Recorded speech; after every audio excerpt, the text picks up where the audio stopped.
Bueno, bienvenidos a todos a la quinta edición del ciclo de Real Marketing de la Universidad de San Andrés. Les damos la bienvenida y los voy a dejar entonces con Néstor Sánchez, el director de la Maestría en Marketing y Comunicación. Gracias, Teresa. Buenos días a todos. Gracias por participar de, como decía mi colega, del quinto evento de este año.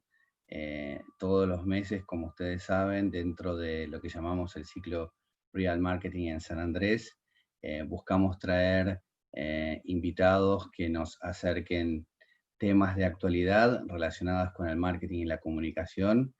Y esta es una de esas ediciones, una de las tantas que hace la Escuela de Negocios de la Universidad de San Andrés como actividades de extensión dirigidas no solamente a su propio público, que pueden ser alumnos, graduados, docentes, en fin, la comunidad de San Andrés en general, sino a la comunidad ampliada, todos aquellos que tengan interés en los temas que nosotros tratamos en el contexto de la universidad, porque hay que decir que este tipo de actividades no es solamente de la maestría, sino también que se lleva a cabo a través de las diferentes carreras de grado y de posgrado, de las distintos departamentos y escuelas de la universidad. Así que bueno, nuevamente bienvenidos, muchas gracias. Les quiero presentar el tema de hoy. Hoy vamos a hablar sobre Product Marketing, claves para alinear el desarrollo, la comunicación y la entrega de valor al consumidor. Para ello tenemos el gusto de contar con Martín Errante como orador invitado. Martín dirige al equipo de Product Marketing para Hispanoamérica de Motorola, habiendo acompañado sucesivas evoluciones de la empresa, primero como filial de Google y actualmente de Lenovo. Se desempeña además como presentador y vocero, construyendo y transmitiendo la propuesta de valor de sus productos tanto para actores internos como para clientes, organismos de gobierno y prensa en varios países de América Latina y Europa. Martín es ingeniero en electrónica de la Universidad Tecnológica Nacional, tiene un posgrado en telecomunicaciones de la Universidad de Buenos Aires y una maestría en administración de empresas de la Universidad Torcuato Di Tella. Y asimismo posee una especialización en innovación de la misma institución. Así que, sin más preámbulos, los dejo en compañía de Martín Errante. Bienvenido, Martín. ¿Cómo estás? ¿Qué tal? ¿Qué tal? ¿Qué tal a todos? ¿Qué tal, Néstor? Bueno, un gusto estar con ustedes hoy acá, pudiendo compartir este momento. Déjenme iniciar el video y compartir pantalla para primero, contarles un poquitito más desde qué ángulo voy a tratar de transmitirles esta cuestión del product marketing y de la maximización de valor en última instancia. Y bueno, después partir sí al contenido. ¿Okay? Creo que en este momento deben estar viendo la pantalla que estoy compartiendo. Cualquier cosa, Néstor, me avisás caso contrario. Sí, se ve perfectamente. Bueno, fantástico. Entonces vamos bien y vamos para adelante. Como bien Néstor comentaba, yo les cuento un poquitito de mi perfil, para que ustedes también vean, cuál es el abordaje que yo voy a tratar de darles, ¿cierto? Yo empecé en Motorola hace varios años, como estudiante, ¿sí? Para el grupo de infraestructura. ¿Qué significa eso? Es el grupo que se encarga de montar las redes celulares, ¿sí? Entonces, una posición, si querés, en las antípodas de lo que es la comunicación, ¿no? Súper técnica, muy enfocada a procesos y a que pasen las cosas en determinado momento. Bueno, y ahí el camino de a poco me fue llevando a posiciones con más contacto con el cliente, ¿sí? y con más contacto con los equipos de comerciales y equipos de comunicación. Entonces, aproximadamente en el año 2012, Motorola fue adquirida por Google, lo cual representó, digamos, un cambio importantísimo en la manera de abordar los negocios de la empresa, inclusive en la oferta de portafolio de productos, ¿no? Pasamos de un cierto portafolio bastante amplio a un portafolio mucho más enfocado, ¿sí?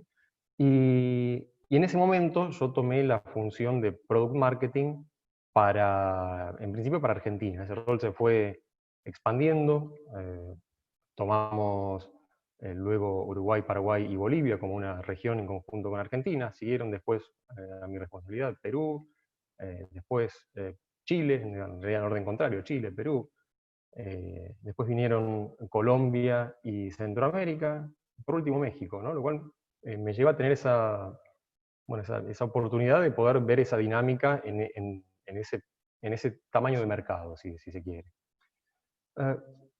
Entonces, ¿qué pasa ahí? Yo tuve la experiencia de poder ir abordando la temática de marketing de a poco, ¿no? Mi formación de base es ingeniería en electrónica. Entonces, el marketing me vino después por contacto y por formación, como Néstor les comentaba.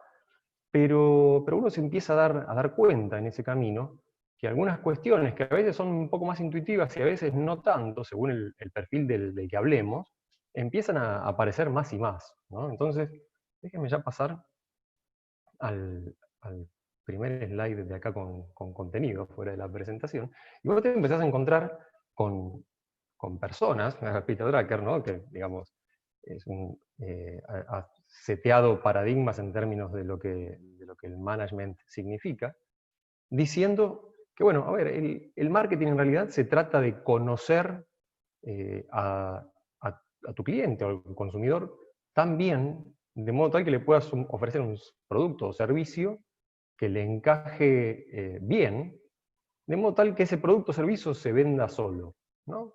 A ver, en principio parecería bastante ambicioso, pero aparentemente la cosa viene por ese lado, ¿no? ¿Por qué? Está bien, obviamente como todo abordaje tiene aristas, uno podría pasarse, hay libros escritos respecto de cuestiones, podría pasarse mucho tiempo discutiendo variantes de cómo hacer una cosa u otra, pero en definitiva queda bastante claro que no se trata de vender lo que hay, sino que hay que tratar de ponerle a ese algo que uno va a ofrecer una mirada que anticipe la necesidad de la persona que lo va a adquirir, ¿no?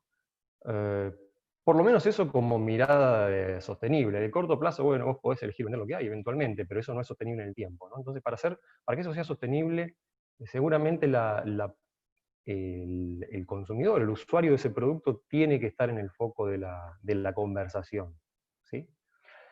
Entonces, uno avanza en empezar a tener contacto con esta disciplina, que es la de comunicar los valores que uno tiene para ofrecer en términos de un producto o de un servicio, y te seguís encontrando con gente que dice, ok, mira, vos podés vender, ¿viste?, lo que quieras, podés tratar de comunicar y de sobrevender lo que quieras, pero la verdad que el buen marketing, y lo dice Ogilvy, ¿no?, que fue el fundador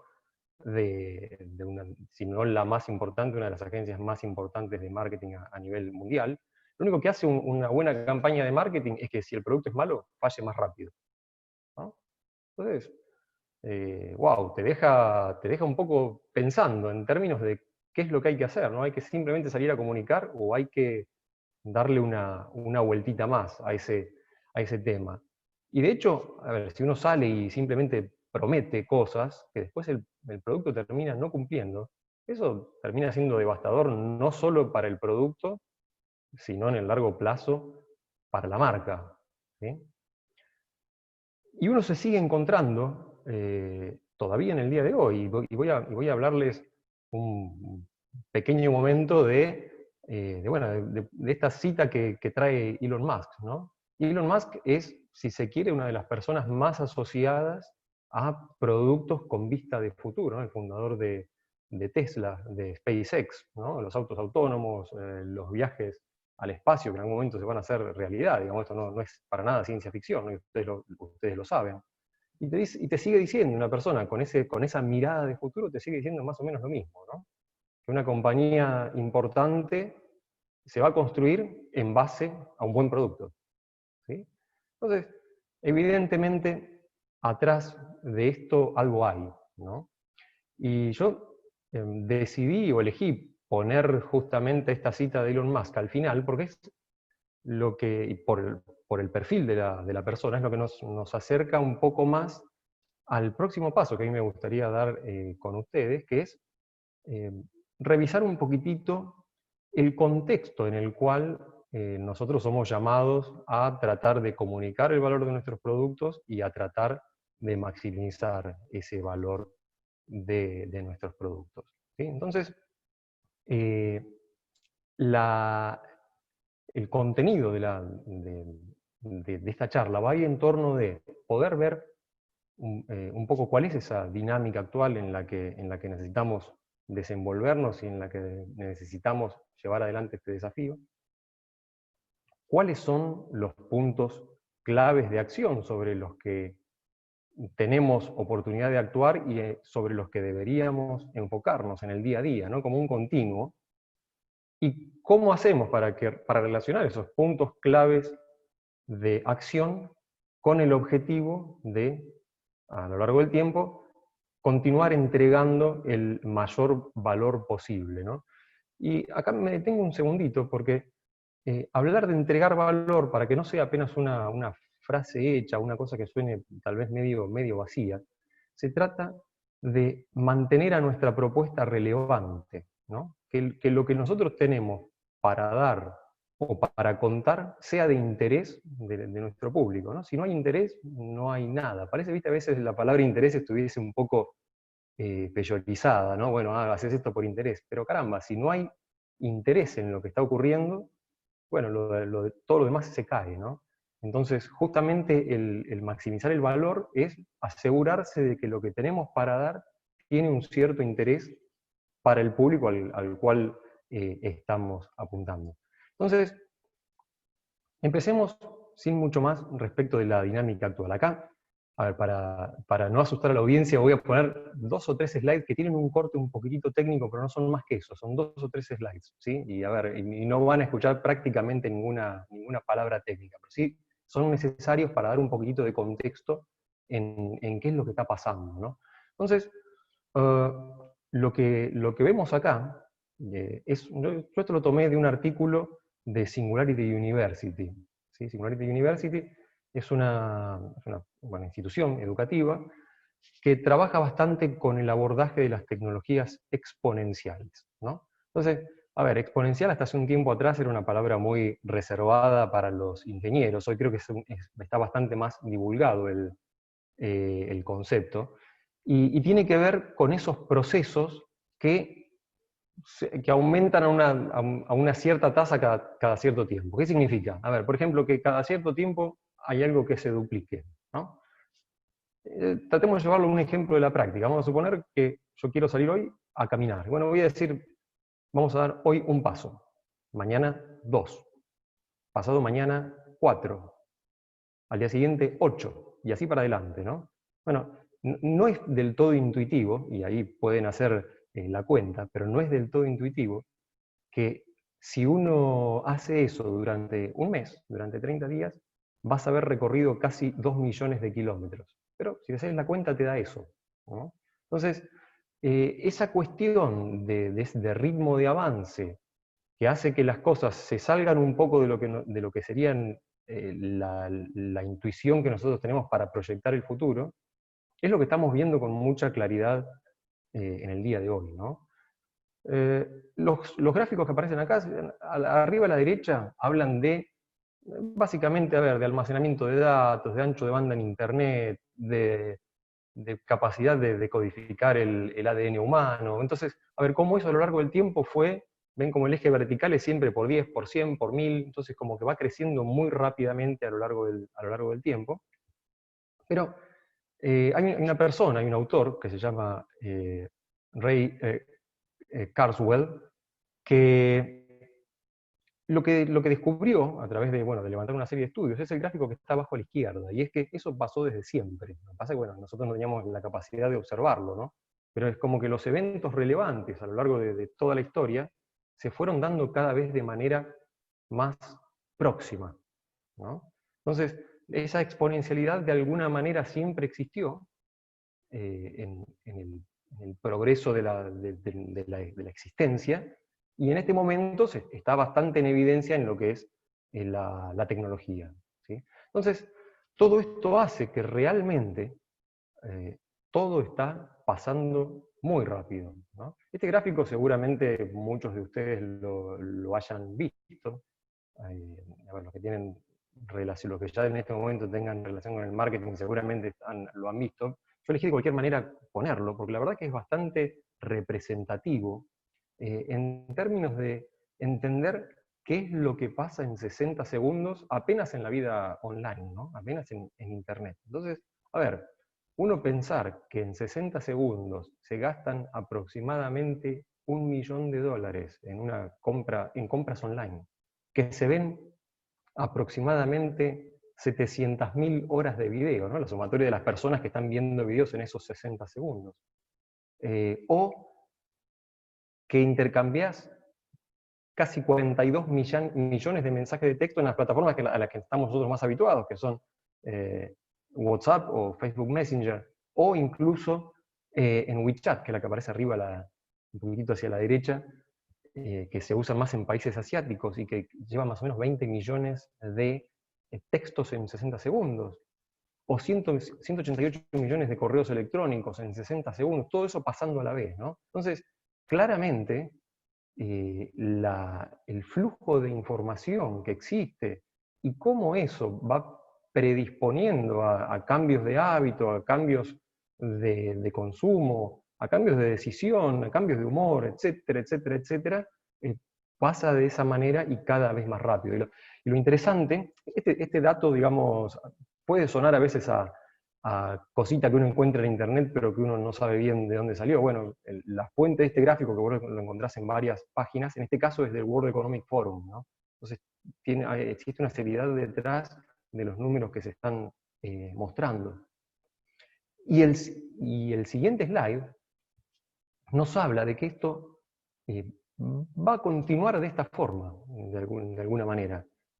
Y esto lo levanté de un artículo de Forbes, que es de abril de este año, de abril de 2020, en el que habla de 25 tecnologías que pueden llegar a reformatear la manera en que conocemos nuestra vida en la próxima década, ¿no? Entonces, todo esto, viste que a veces uno se pone medio escéptico y realmente está pasando así, no está pasando así, realmente está pasando de esta forma. O sea, todo esto que sentimos de que los cambios vienen demasiado rápido, es que realmente están pasando demasiado rápido, ¿no? Yo acá resalté, decidí dejar los 25 solamente para que, digamos, el que quiera leer los que están en gris y letra chiquitita, son cosas que también están pasando, pero resalté en blanco y con letra un poco más grande los que creo que están más a la vista de nosotros, ¿no? La inteligencia artificial es la que permite hacer, a ver, emular de alguna manera el funcionamiento de nuestro cerebro, pero en las máquinas. Entonces, en algún punto poder hacer que vos poder ver que un smartphone o que un aparato empieza a hacer cosas, no sé, que una consola de video empieza a reconocer cómo te moves, y vos te moves y la consola de video se da cuenta, ¿viste? ¿Cómo es posible todo eso? Entonces hay avances muy interesantes en términos de la inteligencia artificial, de que las máquinas aprenden solas, y hay mucho estudio puesto en eso y mucho producto concreto detrás de eso. La posibilidad de capturar muchos datos, las interfaces de voz y los chatbots, ¿sí? Respecto de las interfaces de voz, yo tuve la oportunidad de hace no mucho tiempo atrás, fue esto en el 2013 me parece, o sea que hace 7 años atrás. Yo tengo una hija de 8, mi hija ya había nacido, ¿sí? Yo fui presentador del primer teléfono que Google lanzó con Motorola, que se llamaba Moto X, tal vez alguno de ustedes lo conozca. Pero bueno, lo interesante era que ese teléfono era el primero en integrar el tema de que vos le hablabas a distancia y el teléfono se despertaba y te contestaba, ¿no? Ese famoso OK Google, que se empiezan a aprender todos los telefonitos cuando lo decís. Bueno, en aquel momento era una novedad, vos lo presentabas a CEOs de operadoras grandes, de acá, de Argentina, claro, un personal, un Movistar, lo presentabas en otros países, y gente que está muy acostumbrada a tener mucho contacto con la tecnología, decía, bueno, ¿cuál es el truco, no? ¿Cómo puede ser que vos le hablás a algo y ese algo te está todo el tiempo interpretando? Bueno, hoy en día parece más moneda corriente y hace 7 años, nada más, ¿sí? La robótica que todos conocemos, las redes 5G que van a permitir conectar todo esto, hacer que todo esto se ponga en juego en conjunto en un futuro, te diría, relativamente cercano. Así que definitivamente esto va a seguir pasando de esta forma. Y el efecto que esto trae en términos de cómo nosotros vamos desarrollando nuestras propuestas de producto, tiene un impacto directo en la duración de los ciclos. Entonces, vean ustedes que yo dividí como en una cajita más oscura al ciclo de desarrollo y al ciclo de mercado. Enfoquémonos en el ciclo de mercado, el tiempo desde que vos lanzás un producto hasta que bueno, el producto deja de tener relevancia. Bueno, esos tiempos son cada vez más cortos, notoriamente más cortos, ¿no? Ni hablar en las cosas que son consumer electronics, como pueden ser los smartphones, como pueden ser, bueno, las computadoras, o los dispositivos de cualquier tipo que manejan las tablets, etcétera, dispositivos de cualquier tipo que son de electrónica intensiva para uso cotidiano. Los tiempos se cuentan en meses, en una época esto era años, y ahora ya no es así. Y de la mano de ese acortamiento de los tiempos de vida, viene un forzoso acortamiento de los tiempos de desarrollo, ¿sí? Entonces, fíjense lo que esto implica. Miren en donde dice primera generación, al ciclo de mercado, ¿no? Entonces vamos a suponer que es un tal producto, es la primera versión de ese tal producto. Una vez transcurrido ese ciclo de mercado, pasamos a la segunda generación de ese tal producto que empieza y termina ese ciclo de mercado y después pasa a la tercera. Y tenés los ciclos de desarrollo antes. Entonces, parémonos en este momento en la línea que marca el comienzo del tercer ciclo de desarrollo, ¿no? Entonces, cuando las personas que están pensando en un producto que van a ofrecer de acá a un tiempo, tienen que pensar qué es lo que van a hacer y cómo lo van a hacer, tienen que considerar básicamente 3 cuestiones. Es, ¿qué propuesta o qué tecnología o qué manera de hacerlo? No hace falta que sea tecnología intensiva, puede ser para una crema, puede ser para artículos de librería, digamos, qué materiales hay, qué se puede usar, cuáles van a ser los costos. Bueno, en ese sentido, la persona tiene que estar pensando en cuáles van a ser la disponibilidad de esa tecnología en términos generales en el momento del lanzamiento, a ver si su producto va a estar a la altura de las circunstancias o no. O sea, tiene que hacer una prospección hacia el futuro, ¿no?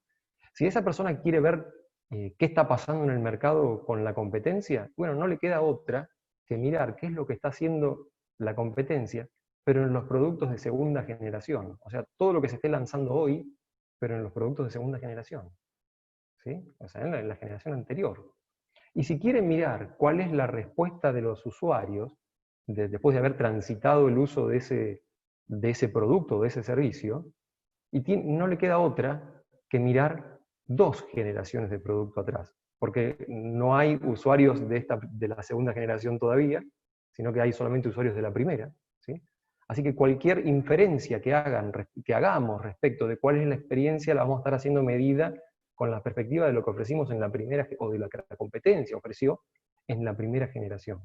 Entonces, esto pone bastante de manifiesto la necesidad creciente de que dentro de las compañías la comunicación entre los grupos que están armando las cosas versus los grupos que están saliendo a vender y a comunicar esas cosas sea cada vez más ágil y más fluida, ¿cierto? Entonces, todo esto se va a encontrar con la siguiente cuestión, y es que para poder tener ese ritmo de desarrollo, ese ritmo de calidad de productos, te vas a encontrar con necesidad de perfiles, de personas que puedan llevar adelante esos desarrollos de producto, con una particularidad. Son perfiles que se conocen desde hace un tiempo como STEM, ¿no? STEM es Science, Technology, Engineering and Math. O sea, gente que sabe de alguna manera, de alguna ciencia, que tiene un cierto dominio de la tecnología, que tiene ciertos conocimientos de ingeniería y de matemática.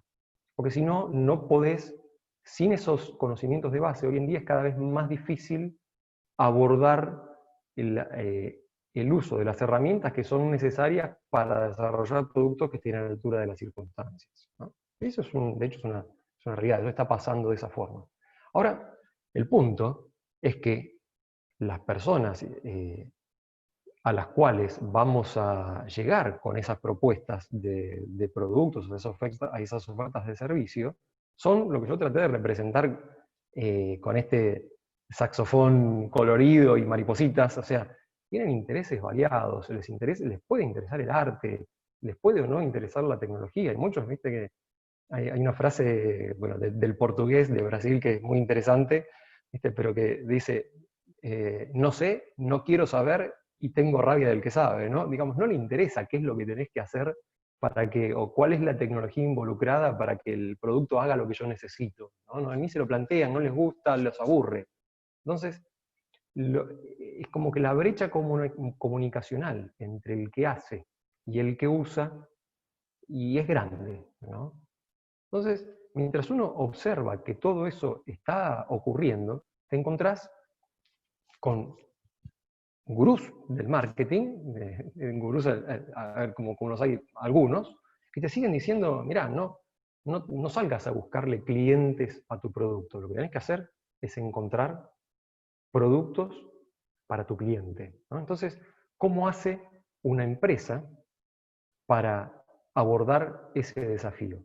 Bueno, normalmente vos tenés a dos grandes áreas dentro de cualquier empresa, que son las áreas de venta y las de marketing, que son las que están más en contacto con el consumidor. Y otra área, que es la que se encarga de poner en marcha ese producto o ese servicio que vamos a querer ofrecer, que son las áreas de producto, ¿no?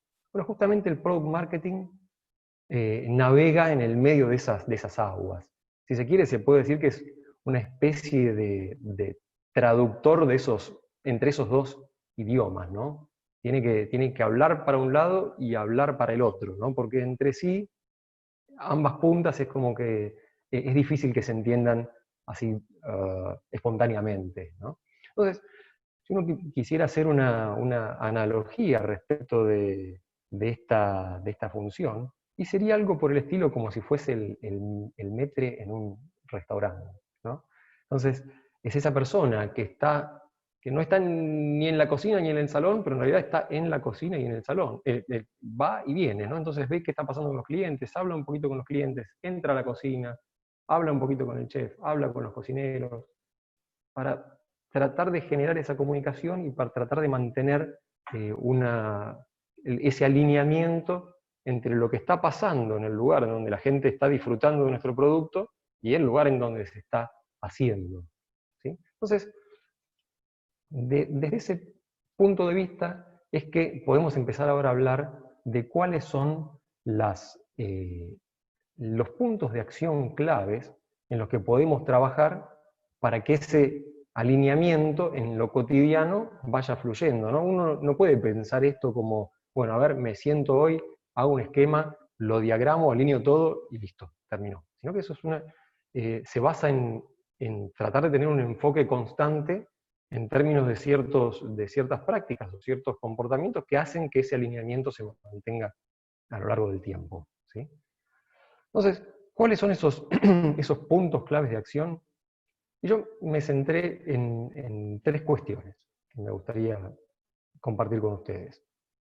Punto número 1 es conocer al cliente. Y acá nosotros nos encontramos con un enfoque muy interesante, que es el que brinda Eric Rice. Eric Rice es el autor del libro The Lean Startup, es un libro bastante interesante en términos de poder entender prácticas que se usan para las empresas que están haciendo, para poder lo que se llama a veces equivocarse rápido, o sea, tratar de probar productos a lo mínimo posible y adaptarlo lo más rápido posible a lo que la gente va a necesitar. Y lo que esta persona dice es, nosotros tenemos que entender qué es lo que la gente, los consumidores, la gente, realmente quiere. No simplemente prestar atención a lo que nos piden, a lo que dicen, y no simplemente creer que lo que nosotros creemos que es bueno para ellos, entonces va a ser bueno para ellos, ¿no? Sino que hay un esfuerzo a ser puesto en términos de conocer cuál es esa necesidad intrínseca, ¿no? Que a veces ni una ni otra parte, ni el que hace el producto, ni el que lo va a usar, la tiene tan clara, ¿no? Entonces hay que ponerle una cierta energía en tratar de determinar cuál es esa necesidad intrínseca. Y este punto, si se quiere, no es nuevo, ¿no? Había una frase bastante conocida de Henry Ford que decía, bueno, si yo hubiese hecho lo que mis clientes pedían, lo que tenía que hacer era ponerle más caballos a la carroza, ¿no? Y no inventar un auto. Entonces, es una cuestión que intuitivamente viene de bastante larga data. El tema de tratar de uno avisorar cuáles son esas necesidades y cómo uno va a poder ofrecer valor. Entonces, en esa cuestión, en la cuestión que es conocer al cliente, yo quisiera mostrarles, y en los siguientes 2 puntos lo voy a hacer de la misma manera, es cómo aplicar este comportamiento puertas afuera, manteniendo esta tecnología, esta analogía del metre en el restaurante, ¿no? ¿Cómo aplicar esto puertas afuera? ¿Cómo aplicar esto puertas adentro? ¿Y con qué herramientas? ¿Sí? Entonces, en principio, puertas afuera, y es interesante parar y preguntarse quiénes son mis clientes, ¿no? Porque a veces esa disyuntiva puede llegar a aparecer, y a veces si no aparece es que realmente uno no la tiene muy clara, y a veces actúa no muy adecuadamente en torno de las decisiones que se toman, ¿no? Porque en muchos negocios se da que los canales de distribución los socios de distribución tienen una relevancia bastante importante. De hecho, son los que deciden la compra, ¿no?, de un tal producto, y en un punto tienen necesidades en torno de ese tal producto y que las ponen en evidencia, ¿no? Y que si vos no las atendés o no las atendés del todo o las atendés en cierto grado, de alguna forma condicionan la disponibilidad de ese producto hacia lo que es el cliente final, ¿no? Entonces, claramente el cliente final, el que lo va a usar, tiene una relevancia indudable, una preponderancia indudable, pero en muchos casos, los canales o las entidades que intermedian en ese producto, y bueno, sí, son mis clientes, tienen necesidades a atender y hay que sopesarlas, ¿no? Normalmente los socios de canal, los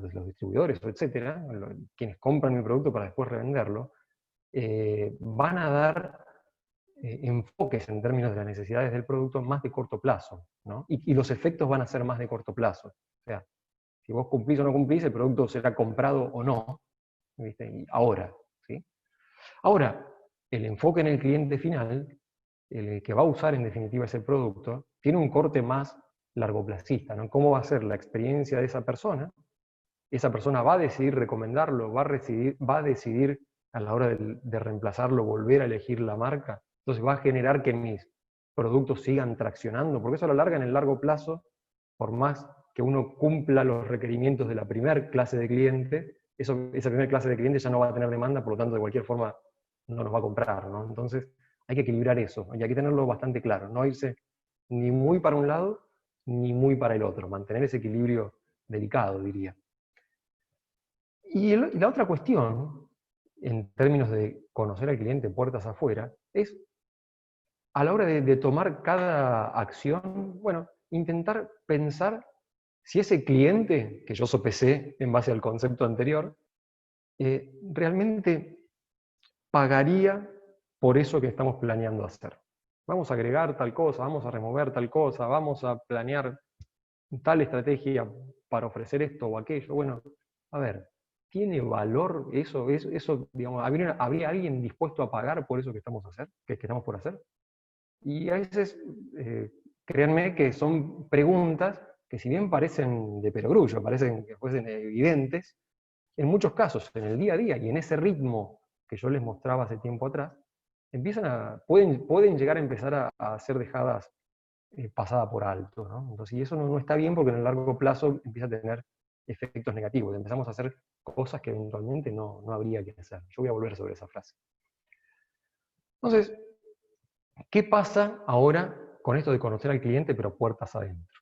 Bueno, entonces, una cuestión interesante que desde el rol de Product Marketing necesitamos lograr, o de quien cumple ese rol, ¿no? Puede haber gente de marketing que se aboca más directamente a la mirada de producto, no sin ser un rol específico, depende del tamaño de la compañía, etc.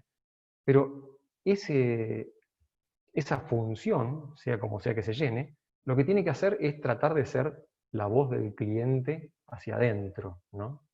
Y acá la parte con un truquito de esto es que, de hecho, ser la voz del cliente no es trivial, porque si no directamente, digamos que lo haga la gente de desarrollo, el tema de ir a escuchar al cliente. Pero bueno, tenemos esta cuestión de los abordajes muy distintos, ¿no? Que decíamos, STEM o humanidades, ¿no? La manera de abordar la cosa es bastante distinta en los dos perfiles.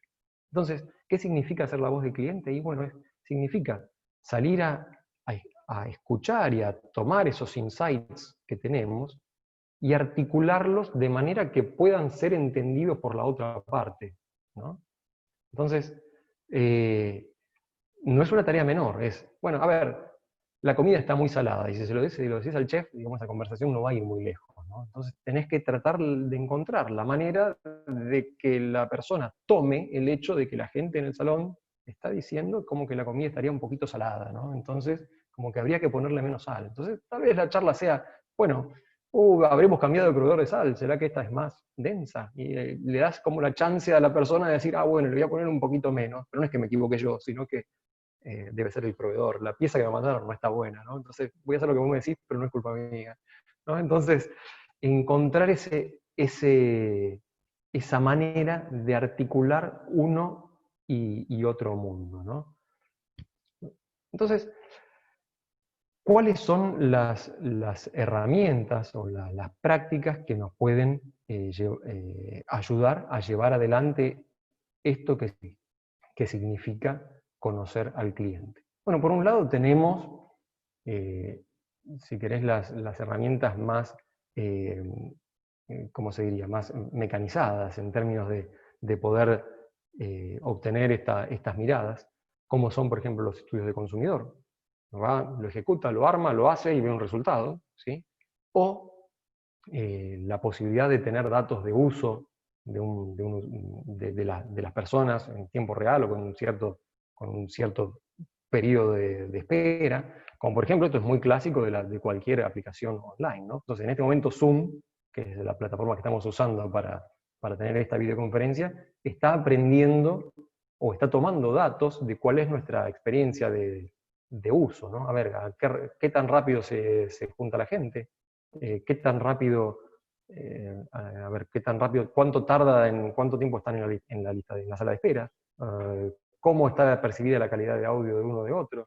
¿Qué tanto hacen tal o cual cosa? ¿No? Entonces, esa data se puede levantar y puede ser útil para qué tanto la gente se distrae o no. Entonces, ¿qué hago? ¿Cambio la interfaz para que se distraiga menos? Etcétera, etcétera. Esa data nos puede ayudar para cambiar la manera en la que nosotros hacemos nuestra oferta. El listening se refiere a todas las herramientas que existen de escuchas de comentarios en redes sociales, a ver qué es lo que están diciendo de nosotros en los varios ámbitos de redes sociales, para poder entender cómo se está percibiendo lo que estamos ofreciendo. NPS, que es el Net Promoter Score, que son un poco estudios más, si se quiere, que necesitan un poquitito más de trabajo, necesitan encuestas en algún punto, pero para saber cuáles de las personas que tuvieron contacto realmente con mi producto son promotoras eventualmente de ese producto porque tienen sensaciones positivas y cuáles son detractoras de ese producto, ¿no? Entonces, si uno hace una diferencia entre los promotores y los detractores, te da un score que, por lo menos en lo que es la electrónica de consumo, el marketing de consumidor, la electrónica de consumo o los productos de consumo masivo, es un indicador bastante confiable en términos de cómo está yendo la cosa, ¿no? Entonces, uno puede usar esas herramientas para tratar de conocer al cliente. Hay otras herramientas que son más soft, como es la posibilidad de generar, yo puse acá roundtables. Roundtables sea o focus groups, en donde uno pueda juntarse con personas en las que van o que podrían usar nuestros productos, o reuniones, simplemente reuniones con clientes, con compradores, ¿no? Que puedan decir qué es lo que está pasando en el salón de ventas, qué es lo que la gente pide más, qué es lo que ellos ven que puede llegar a funcionar mejor en el futuro. O sea, entender un poco esa mirada un poco más soft. Visitar puntos de venta, o sea, salir nosotros a veces y es un punto que puede llegar a costar bastante, uno tiene que incorporar esta práctica, es la de levantarse del escritorio y salir a ver lo que está pasando en la calle con el trabajo que nosotros hacemos, ¿no? Entonces, a ver, yo me mato desarrollando un mensaje bonito, precioso, para decir cómo, bueno, en mi caso un smartphone tiene tal y cual beneficio. Bueno, y cuando voy a la mesa en donde están exhibidos, y cuando la persona le pregunta al asesor, ¿ese mensaje está presente o todo lo que estamos haciendo realmente no baja, ¿no?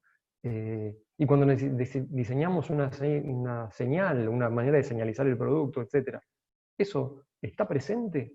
O realmente, bueno, a ver, resulta que es tan grande que molesta, entonces lo terminan corriendo para un costadito, ¿no? Entonces ese insight es imposible tenerlo con las herramientas de arriba. Hay que realmente pararse, salir a la calle y tratar de encontrarlo, tratar de verlo. Dogfooding, que es el último ítem de esa segunda línea, tiene que ver con dar productos a prueba y ver qué es lo que la gente piensa respecto de esos productos reales, pero que están en etapa de prueba, en etapa beta, ¿sí? Por así decirlo, ¿no?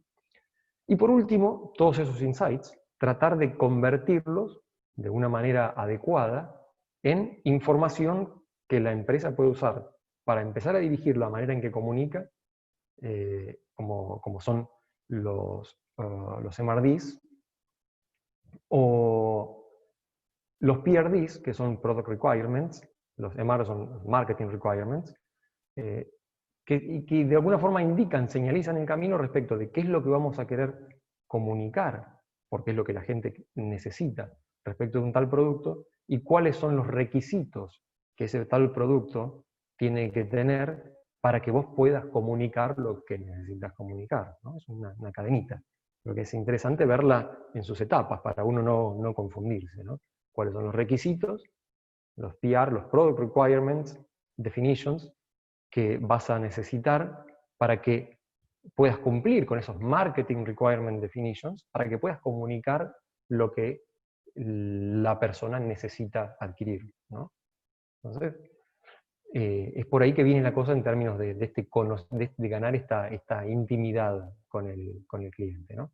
El segundo punto tiene que ver con integrar en el contexto a la oferta que nosotros estamos haciendo, ¿no? Esta oferta de servicio u oferta de producto que vamos a querer hacer, tenemos que hacerla no solamente respecto de la necesidad que el cliente pueda tener, sino también que tiene que tener obviamente en consideración el contexto de lo que está pasando, ¿no? Y ahí esto te va a poder permitir tomar decisiones de hacer o no hacer, ¿no? Entonces, esta cita de Peter Drucker, me parece que, ¿viste? Peter Drucker, de hecho, se destacó, dio insights de marketing muy interesantes, pero su punto de destacarse en su actuación fue realmente la disciplina de management, ¿no?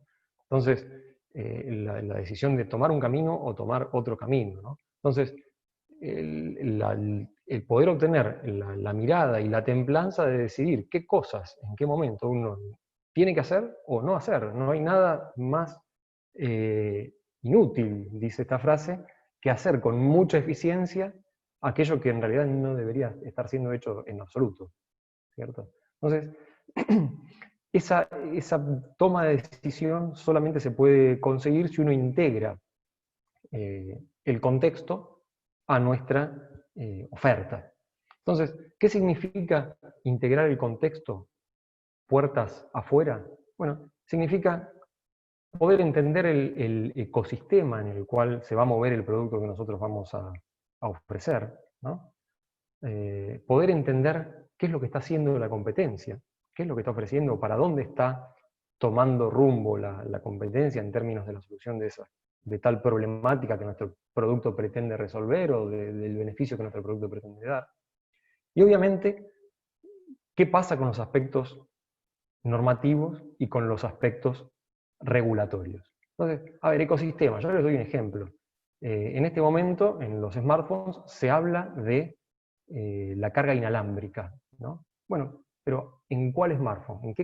¿En qué segmento de smartphone tendríamos que poner la carga inalámbrica? De la misma forma que pasó con el conector USB-C, que es el conector redondito ese que viene ahora en muchos teléfonos, que permite ponerlo de una forma o de la otra, y evitar que rompas la fichita si lo pones al revés, ¿no? Entonces ese conector, que ahora está bastante más establecido, en algún momento, a ver, era más caro, tenía la cuestión de que la gente no tenía cargadores cargadores extras que tuvieran ese conector. Entonces, si vos lo ponías en un teléfono de gama baja, además de por sí aumentar el precio, resulta que la persona en la familia, o en el lugar de trabajo, etcétera, no tenía ese tipo de cargador. Tenían que comprarse el teléfono y tenían que salir a comprar cargadores, ¿no? Por lo tanto, por más ventaja que el sistema tenga, no es el momento de hacerlo. Tenés que sembrar desde arriba hasta que en unos años, como ya pasó en este momento, como ya está pasando en este momento, y mucha gente tiene esos cargadores extra con la fichita redondita que la puedes poner de un lado o baladita, de hecho. Y bueno, entonces podés empezar a bajar eso más a la gama baja. Tiene sentido. Antes no lo tenía. Y si vos lo ponés antes, el producto termina sufriendo y no sabes bien por qué. Entonces hay que tenerlo en cuenta, ¿sí? Competencias ya las hablamos, aspectos normativos, ya lo hablamos, y el tema de los aspectos normativos y regulatorios a veces pueden ser las sorpresas, ¿no?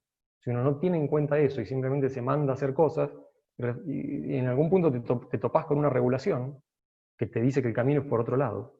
Entonces te vas a dar cuenta que el tiempo que normalmente demanda corregir el curso es muy grande.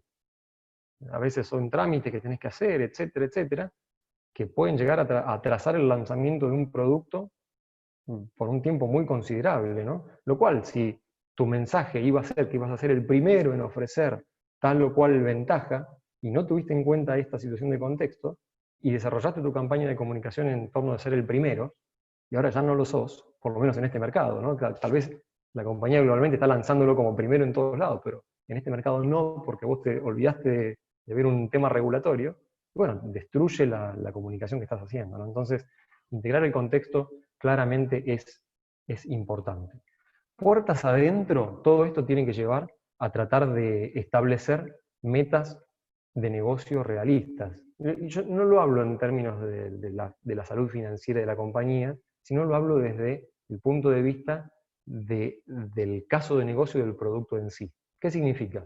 Si yo estimo que voy a vender mucho más de lo que en realidad después vendo para un tal producto, resulta que yo me equipo y hago herramientas y compro herramental, etcétera, para una cantidad grande de producto que después termina siendo poca, y entonces los costos fijos terminan siendo demasiado altos. O sea que el precio ese lo termina pagando, si lo paga alguien, si no va a la pérdida de la compañía, ese precio lo termina pagando como sobreprecio el consumidor, ¿no? Porque yo me fui muy alto en términos de las metas.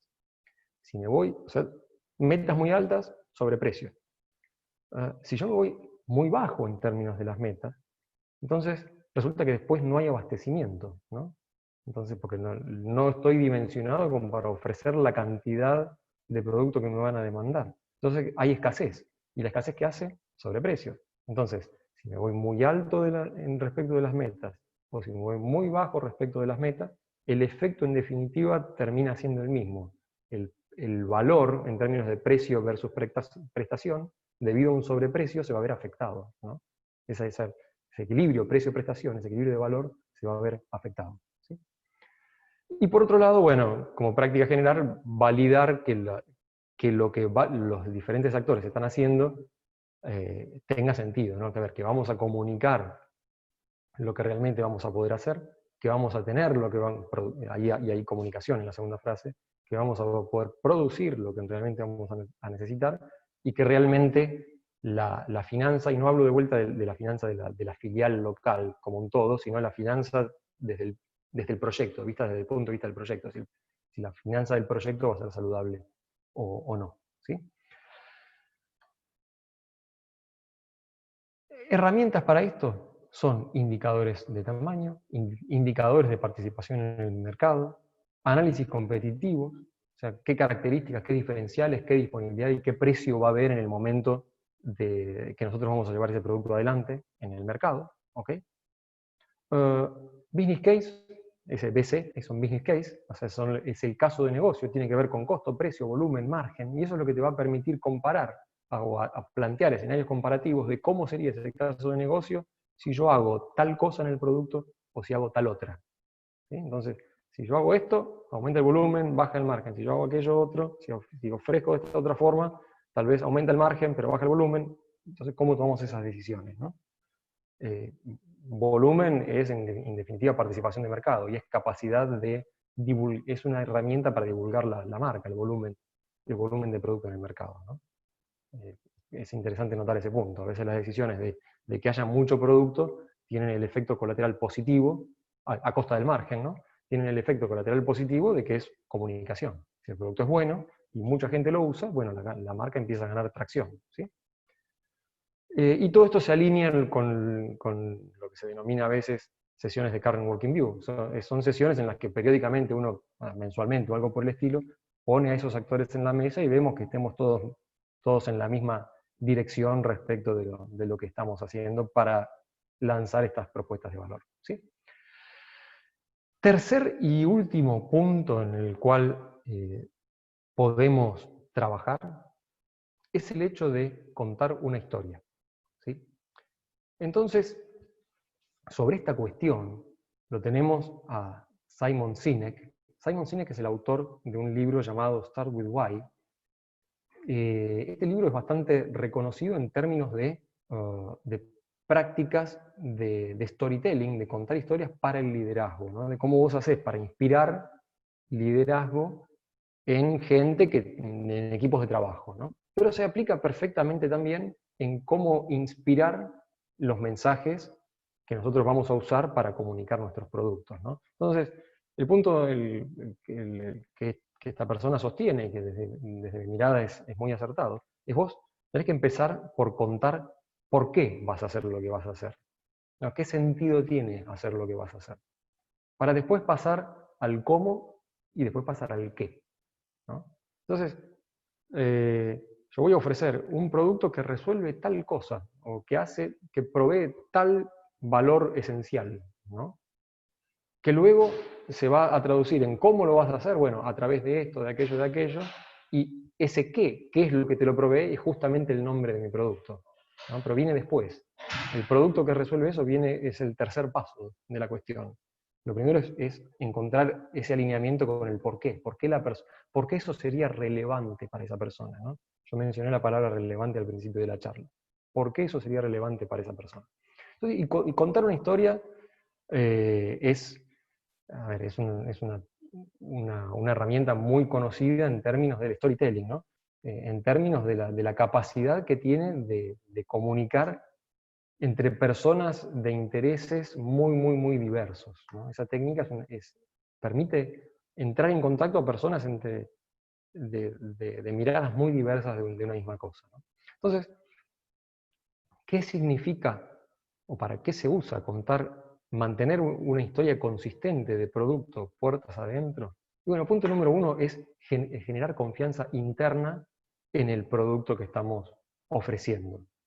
Y eso es importantísimo, porque si nosotros mismos no creemos o tenemos dudas respecto de lo que vamos a ofrecer, bueno, no va a ser posible que lo transmitamos correctamente, ¿no? Entonces, está bueno que nosotros conozcamos hacia adentro la historia que está atrás de ese producto, por qué estamos poniendo ese producto, cómo ese producto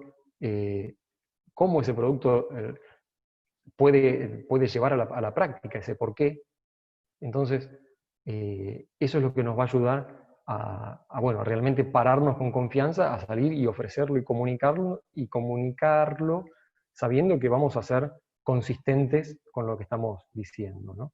Por otro lado, eso va a generar va a servir de guía para ir armando ese mensaje a lo largo del camino, juntando argumentos positivos y desactivando rumores. Ese mensaje no es que una persona se sienta a la mañana y entonces lo arma y ya está, sino que es un mensaje vivo, Vos empezás con una mirada, pero ese mensaje va creciendo y se va perfeccionando a lo largo del desarrollo de esa propuesta de valor, ¿no?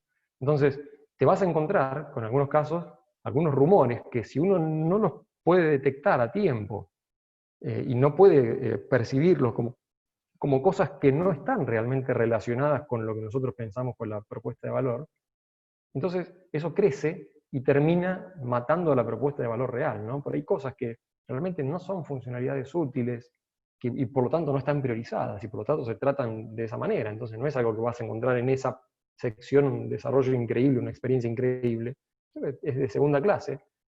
Vos encontrás a alguien que habla de ese punto y si no sos capaz de hacerle ver a ese alguien que en realidad eso no es prioridad para el mensaje del producto, entonces eso va a crecer y puede llegar a matar al resto, ¿no? Entonces eso es importante tenerlo claro a lo largo de todo momento. Y por otro lado, lo que decía al principio, mantener esa historia compartida, que todos hablemos de lo mismo, facilita muchísimo la comunicación entre las diferentes áreas, ¿no? Porque vos vas a hablar de esos puntos básicos. A ver, si yo te tengo que hablar del funcionamiento de por qué arreglar o no alguna cuestión de la cámara de un teléfono, y más que convencerte de ver si la cámara anda bien o mal, voy a empezar por decirte que es lo que la gente casi más usa de un teléfono, ¿no? Entonces, después charlamos, digamos, si tenés tiempo o no, qué cosas tenés que dejar de hacer, pero eso hay que arreglarlo. No hay mucha cuestión. No importa si lo hiciste bien, si lo hiciste mal, si el componente... Está bien, eso lo charlamos después, pero es una prioridad, ¿no? Entonces, ayuda a poner en el mismo orden a áreas muy diferentes, ¿no? O a miradas muy diferentes de la cosa. Puertas afuera, o sea, cómo nosotros transmitimos estos mensajes hacia, una vez que traspasamos el límite de nuestro ámbito, es punto número uno, y yo creo que es lo más importante que yo pude adquirir en varios entrenamientos de presentaciones o en entrenamientos de abordaje con prensa y etcétera, y es, si yo tuviese que resumir todo eso en una sola frase, yo te diría, no existe el off the record, porque eso tracciona un montón de comportamientos, ¿no? Entonces, ¿qué significa? Cuando vos vas a abordar en cualquier ámbito una charla en la que tu producto aparezca, esa charla no puede ser una charla improvisada. Vos tenés que saber en qué consiste tu producto. No podés estar haciendo suposiciones o haciendo chistes sobre el producto, porque eso de alguna forma, o viste, no, bueno, ya lo vamos a arreglar, en realidad no sabés si eso es importante o no, porque eso en definitiva va a traer efectos que después uno no puede saber bien de dónde vinieron, pero seguramente muy positivos no van a ser, ¿no? Entonces uno siempre tiene que estar consciente de que cualquier intervención que uno haga respecto de lo que tenga que ver con el producto tiene un efecto, ¿no? Y no hay off the record, no hay, bueno, esto te lo digo así, bueno, después lo veo, no hay. Entonces hay que prepararse adecuadamente, hay que conocer el producto adecuadamente, hay que estar consciente de cuál es la propuesta que vamos a estar brindando, ¿sí? En el segundo punto, que son, segundo y tercero, de hecho, que son ya más las cuestiones de campo en las que uno puede salir a contar el producto, las reuniones de ranging, bueno, justamente son las reuniones en las que uno va a ver a un posible comprador y le explica de qué se trata la propuesta. Por otro lado, las presentaciones de prensa o presentaciones en medios tienen que estar siempre alineadas en términos del mensaje que uno usa. Uno tiene que ser consistente en lo que le dice a uno, a otro, a cada uno de los clientes, a cada uno de los actores internos, a cada uno de los medios o prensa, o lo que fuera, el mensaje tiene que ser el mismo. Tenemos que hacer un esfuerzo grande en que esa historia sea consistente para que el consumidor escuche lo mismo desde cualquier lugar que reciba esa notificación, ¿no? O esa información. Y en definitiva, si hicimos las cosas bien, cuando adquiera el producto y vea que eso mismo que escuchó desde varios lugares es lo que realmente el producto ofrece, entonces es la cuestión que va a disparar que su confianza hacia la marca crezca, ¿sí? ¿Cuáles son las herramientas que podemos usar para esto? La primera línea, que son estas siglitas de acá que yo les explico, hablan de de formatos de documentación para estructurar este contar una historia, ¿no? Entonces, el BP es Value Proposition. Entonces, es un texto, normalmente no muy largo, que te explica, en términos para consumo luego de los diferentes actores de marketing de la compañía, te explica cuál es este va a ser el producto que ofrece la experiencia tal porque aquello y aquello y aquello, ¿no? Es el que explica cuál va a ser la propuesta que nosotros vamos a darle a nuestros clientes para ese producto. La siguiente sigla, Key Selling Points, son justamente los puntos claves, los argumentos claves de venta, las 3 o 4 cositas claves, que son las que sustentan a ese value proposition que hicimos antes. Entonces, este es el producto que va a ofrecer tal experiencia porque tiene tal cosa, ofrece tal otra cosa y ofrece tal otra cosa. Entonces, el hecho de ofrecer bien esas 3 cosas de manera clara hace que la experiencia que estamos diciendo que tiene sea posible, ¿no? Y el último, KPIs, es el que nexa, el que vincula a los primeros 2, que son más de corte de comunicacional y de ventas, con el área de desarrollo, que son los Key Performance Indicators, ¿no? A ver, si este producto es el que ofrece la mejor experiencia de cámara porque tiene, porque permite tomar fotos en baja luz, permite grabar videos de altísima resolución y, bueno, el tercer punto, que sea, ¿no? ¿Cómo hago yo para que la frase permite tomar excelentes fotos en baja luz pueda ser medida por un ingeniero en el grupo de desarrollo? Bueno, entonces los KPIs son que en contextos de luminosidad tal y tal y tal parametrizada, la foto tiene que tener tal y tal y tal parámetro de calidad. Y ahí vos lo tenés a todos los ingenieros trabajando en que esos KPIs ocurran. Y si fuimos buenos en traducir esos Key Selling Points en KPIs, entonces el hecho de que los KPIs se cumplan va a significar que el Key Selling Point, o sea que el argumento clave de venta va a estar presente y por lo tanto la propuesta de valor que estamos diciendo que vamos a dar realmente va a ser así, ¿no? Pasando a lo segundo, hablaría de cómo se estructura el mensaje que uno quiere dar en términos de un producto. Y básicamente, creo que lo interesante acá es tener en cuenta un concepto que creó Burson. Burson fue una persona súper destacada en el ámbito de la comunicación con medios, ¿no? Y el manejo de crisis, etc. Pero bueno, fue hasta hace muy poquitito una de las agencias de prensa, ahora cambió de nombre, pero más reconocidas a nivel mundial. Entonces, cuando vos tenés que dar un mensaje, ¿cómo lo estructurás? Bueno, está ese mensaje, lo que llamamos arriba Value Proposition, está ese mensaje paraguas, que es el techito de esa casa de los mensajes, y hay 3 columnas, 3 pilares, que son los que sustentan al techito de esa casa, ¿no? A ese mensaje principal. Entonces, ponerlo en términos muy concretos y muy concisos es clave para después poder desarrollar esa historia de lo que el producto quiere ofrecer, ¿sí? El elevator pitch es poder articular ese mensaje de manera corta para que en un periodo cortito de tiempo podamos transmitirlo de manera natural. Y el último punto, el index, son los materiales de apoyo, las presentaciones, incluso las muestras que podamos tener, que tienen que estar bien preparadas de antemano para que en los momentos en los que podamos tener esos contactos con clientes, la experiencia de demostración sea buena, ¿no?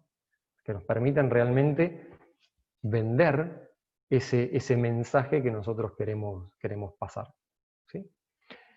La última cuestión, sesiones de Murderboard, es un punto que yo considero súper interesante y a veces muy descuidado en términos de las prácticas que uno tiene que tener para contar una buena historia. Este Murderboard es un concepto que, por lo que yo pude saber, tiene medio origen en el ámbito militar, y tiene que ver con sesiones de preparación para conversaciones muy difíciles, ¿no? Entonces, ¿en qué consiste? Y bueno, tu auditorio no es un auditorio que simplemente se sienta a escucharte, sino que es un auditorio que se siente, pues pueden ser las mismas personas de tu empresa, obviamente, pero se sientan a escucharte con la consigna de que tienen que hacerte las preguntas más difíciles posibles para lograr de que vos la pases lo peor posible, vos como presentador la pases lo peor posible, con el objetivo de que tengas la oportunidad de para la próxima vez y eventualmente ante un escenario real,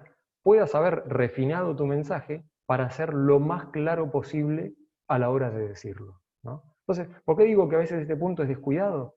Yo les comentaba, el storytelling no se desarrolla, no te sentás una mañana, lo haces y así como es queda, sino que se va armando a lo largo del tiempo, se va perfeccionando a lo largo del tiempo. Bueno, muchas veces esas instancias en las que uno se sienta a conversar sobre el producto, sobre todo puertas adentro, están un poquito empañadas por la cuestión de, pero no tenés toda la información, entonces, pero bueno, pero ¿cómo es entonces? Me estás contando esto, pero es contradictorio con aquello.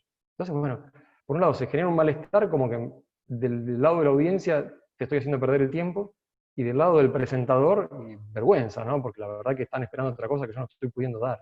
Y en realidad se pasó por alto, se soslayó la cuestión de que ese es el proceso normal a través del cual uno puede obtener buenos mensajes.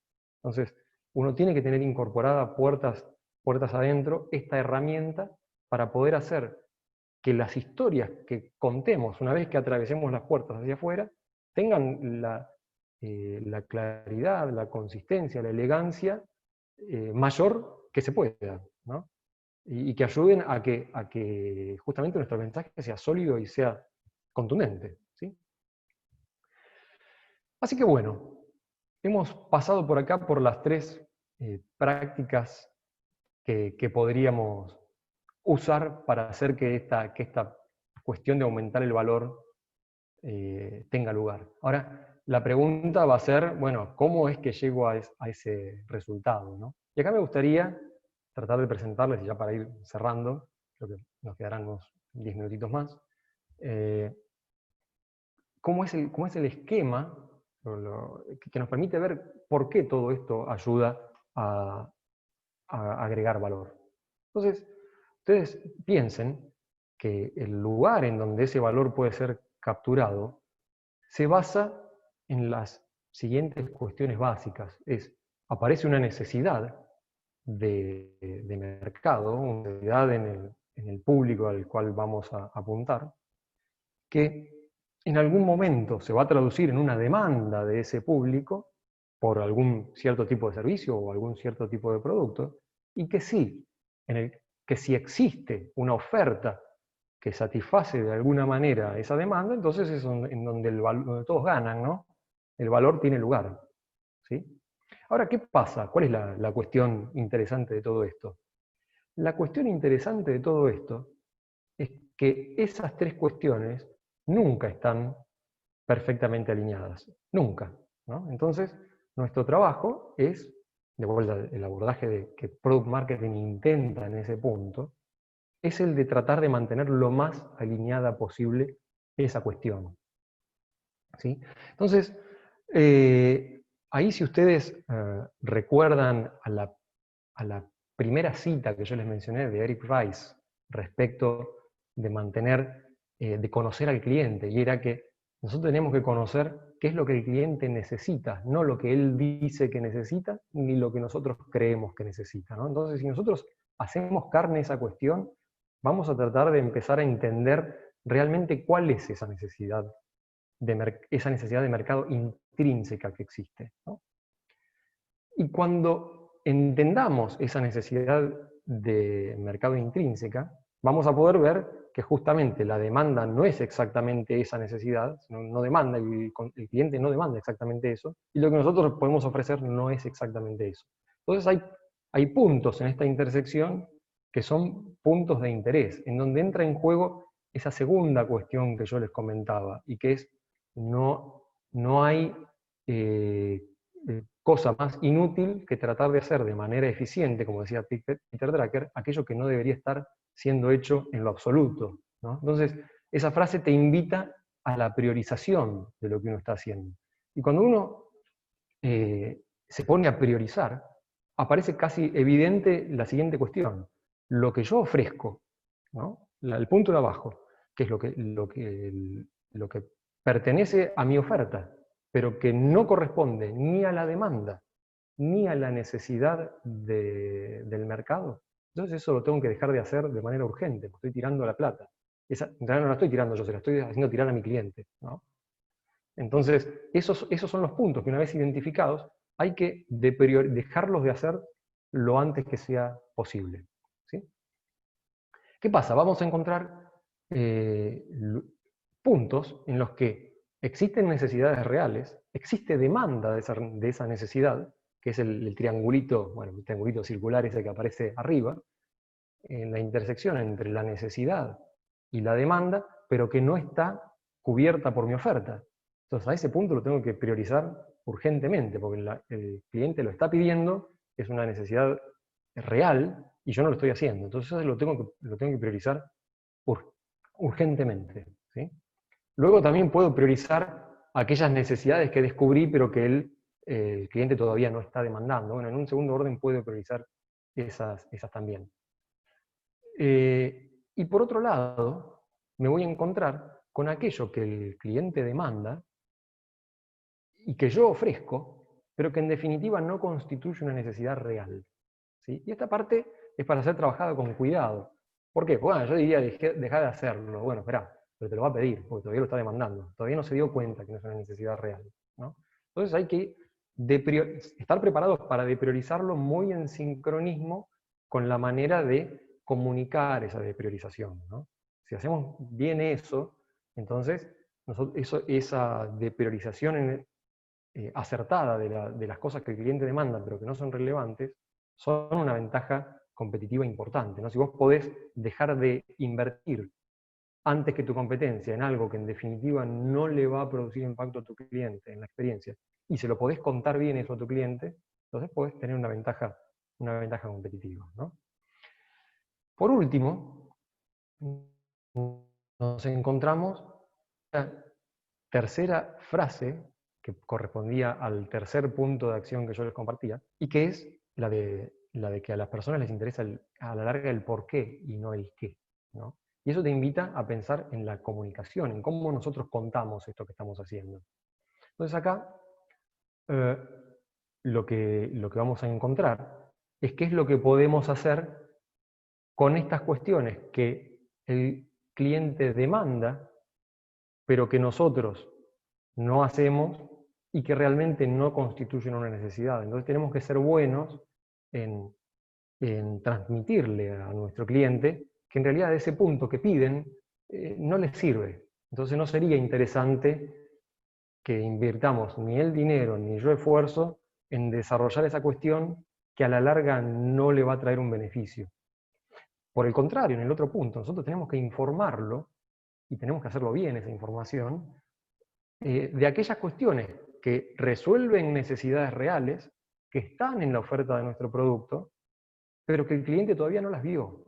Entonces, decirle, mira, yo esto que vos me pedís, pero que en realidad no responde a una necesidad real, o sea, no se lo vas a decir obviamente en ese wording, ¿no? Pero esto que vos pedís en realidad no produciría tanto beneficio. Por el contrario, lo que yo estoy haciendo es esta intersección entre la oferta y la necesidad, pero que no está demandado. Lo que yo estoy haciendo sí te provee tal, cual y cual beneficio concreto. No estoy haciendo eso que me pedís, porque me parece que el beneficio que te produce a la larga no va a ser tanto, pero sí estoy haciendo esto otro. Entonces, nosotros podemos ir haciendo migrar la demanda hacia nuestra oferta, ¿no? Entonces, realmente, si a esas tres cuestiones las ponemos a trabajar de manera eficiente y en conjunto, nos vamos a encontrar con que realmente pudimos hacer, teniendo, fíjense que el circulito grueso de la necesidad no se movió de su lugar, ¿no? Los que se movieron son los otros dos. Pudimos hacer que nuestra oferta se adecúe mejor hacia la necesidad y que la demanda se vaya moviendo mejor hacia lo que es la oferta y la necesidad, ¿sí? Entendiendo que el punto de intersección de las tres cosas es lo que realmente es un valor, ¿sí? Y esa es nuestra manera de, a través de priorizar o depriorizar cosas en el producto y comunicar beneficios y cosas que no son, y hacer ver cosas que no son tan relevantes, o sea, de cómo desarrollar y de cómo comunicar, nosotros podemos a lo largo del tiempo ir ampliando o manteniendo relevante justamente nuestra propuesta de valor. Así que bueno, gente, he hablado, a ver, 1 hora y cuarto, prácticamente. Era lo que tenía para contarles. Obviamente traté de resumir en un tiempo chiquitito una serie de contenidos de libros y una cierta experiencia. Espero que les haya servido y que les haya sido útil. Y bueno, obviamente acá yo les dejo mi contacto a disposición para lo que quieran conversar. ¿Sí?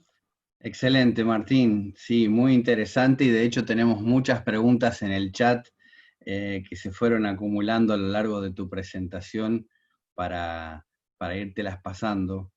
Bueno, vamos. Me pareció muy, muy interesante, muy, muy importante. A veces uno dice cosas, como bien vos lo mencionabas, que parecen como verdades de perogrullo, como por ejemplo el concepto clave de primero está la necesidad del cliente y es al cliente al cual tenemos que nosotros ajustarnos y no al revés, digamos, ¿no? Pero esto que muchas veces, o que hablado de esta forma, lo entendemos como que es lógico y que es evidente, no necesariamente siempre así sucede, ¿verdad? Y en ese sentido, bueno, muchas preguntas apuntan a eventualmente las prácticas que no siempre arrancan desde esa visión del cliente, o sí, pero en todo caso empiezo a pasártelas para que vos trates de darle respuesta desde tu visión. Vamos. Por ejemplo, Aileen nos pregunta, ¿qué tan importante crees que es hoy en día la comunicación por medio de la publicidad para un producto, dentro de lo que vos mencionaste? A ver, yo creo que uno no puede, ¿viste? Hay una frase incluso bíblica, ¿no? No se puede amar lo que uno no conoce, ¿no? Entonces, la comunicación desde ese punto de vista es hiper relevante. Si la persona no sabe, y la tercera persona no sabe lo que tenemos para ofrecer, bueno, debería ser una casualidad muy grande que nos lo venga a pedir, ¿no? Entonces, yo creo que la comunicación tiene ese rol noble, importantísimo. Luego después viene la faceta de la buena comunicación o de la mala comunicación, que creo que en la frase de Ogilvy la capturaba bien, ¿no? Yo puedo, y te lo voy a pasar a un lenguaje más llano, que a veces es el lenguaje que uno escucha entre las jergas más que miran más a cliente, como son ventas y marketing, y las jergas más de desarrollo, ¿no? Entonces, los de desarrollo dicen, bueno, vos estás vendiendo humo, ¿no? No es sustentable vender humo, ¿no? Entonces, comunicar, lo que Ogilvy decía es comunicar, hacer una excelente comunicación de lo que después el producto no puede proveer, y digo, lo único que va a hacer es que fracase más rápido, ¿no? Así que la comunicación es buena, per se, hay que hacerla bien. Perfecto. Patricia pregunta, ¿cuál sería la diferenciación en el mercado de telefonía celular, siendo que las pautas publicitarias son bastante similares, ofreciendo básicamente lo mismo? Bueno, a ver, es una pregunta interesante porque realmente es muy desafiante en los momentos en que cierta industria empieza a ser más masiva, ¿no? Como es por ejemplo la industria móvil, en los tiempos de hoy, ¿no? No fue siempre así, pero en los tiempos de hoy. Y bueno, empieza a ser desafiante tratar de no generarle confusión al consumidor, ¿no? Entonces, a ver, yo te puedo hablar del caso particular de Motorola. Nosotros manejamos básicamente 3 familias de productos. La más exitosa de las 3 familias es Moto G, ¿no? Que después tiene sus versiones de Moto G. Pero bueno, Moto G, el mensaje de bajada que nosotros usamos internamente para después construir el mensaje hacia afuera es Premium for All, ¿no? Funcionalidades premium para todos. El Moto G tiene que ser, en definitiva, un producto en el cual vos puedas encontrar muy buenas prestaciones sin necesidad de dejar la billetera entera arriba del mostrador, ¿no? Entonces, luego aparecen las cuestiones que sustentan a ese punto. Bueno, a ver, ¿qué es lo primero que un consumidor podría percibir como premium? Bueno, tiene que tener, sin duda, una muy buena performance en términos de autonomía y de funcionamiento. O sea, tiene que durar, tiene que mantenerse tiempo prendido, tiene que tener buena batería, buena performance en términos de autonomía, buena performance en términos de fluidez de funcionamiento, buena experiencia de pantalla y buena experiencia de cámara. Entonces, si vos cuidás esos tres pilares en ese segmento al cual esa familia, que es de gama media, media alta, apunta, y los comunicas bien, entonces estás siendo consistente con que vas a tener un teléfono con prestaciones premium y que se puede comprar. ¿Sí? Es por ahí más o menos que articulamos esa cuestión. Es sin duda muy, muy desafiante, ¿no? En el barullo comunicacional que existe en el día de hoy. Pero bueno, justamente ese es el métier de los expertos en el tema, ¿no? Hay una pregunta que se repite mucho y que la gente hace, que es si estos conceptos que vos aplicaste solamente valen para empresas grandes como Motorola, para la cual vos trabajás, o si esto es transversal a cualquier tipo de organización, sea empresa grande, pequeña, nacional, multinacional, emprendedores recién comenzando, etcétera. Bien, bien. A ver, déjame intentar una respuesta a esa cuestión. Obviamente las empresas grandes tienen muchísima estructura en términos de poner esta maquinaria en funcionamiento, ¿no? Entonces, te diría que son conceptos absolutamente necesarios para empresas grandes, porque de otra forma no me las imagino funcionando de otra forma, ¿no? O sea, no me las imagino no haciendo estudios de consumidor y tirar el producto y ver qué pasa, digamos, ¿no? Por las inversiones que hay en juego en el medio, etcétera, ¿no? Entonces es absolutamente necesario. Pero son conceptos que son, desde mi punto de vista, fundamentales tener en la cabeza, inclusive a la hora de emprender. Yo les cité una quote, una cita, una frase de Eric Rice, ¿no? Que fue el autor del libro The Lean Startup, ¿no? Es una startup ágil, ¿no? Entonces, y lo que él decía era justamente aquel punto, tenés que saber lo que el cliente necesita, no lo que te pide y no lo que vos crees que necesita. Entonces, tenés que tratar de hacer un esfuerzo con los medios que tengas a tu alcance. Si sos un emprendedor único, si no tenés un equipo, sería excelente que tengas este concepto en la cabeza, porque o estos conceptos en la cabeza. Más allá de que no tengas todo el equipo de gente y etcétera, sos vos solo, pero cada decisión que tomes, en términos de tu producto, de qué es lo que vas a comunicar y de cómo lo vas a posicionar, creo que sería muy saludable que tenga presente estos conceptos, ¿no? De cuál es la necesidad, para después empezar a abordar cómo lo vamos a armar y cómo lo vamos a comunicar en torno de esa necesidad que pudimos identificar. Excelente. Bueno, Martín, excelente. Muchísimas gracias por tu participación, muy valiosa.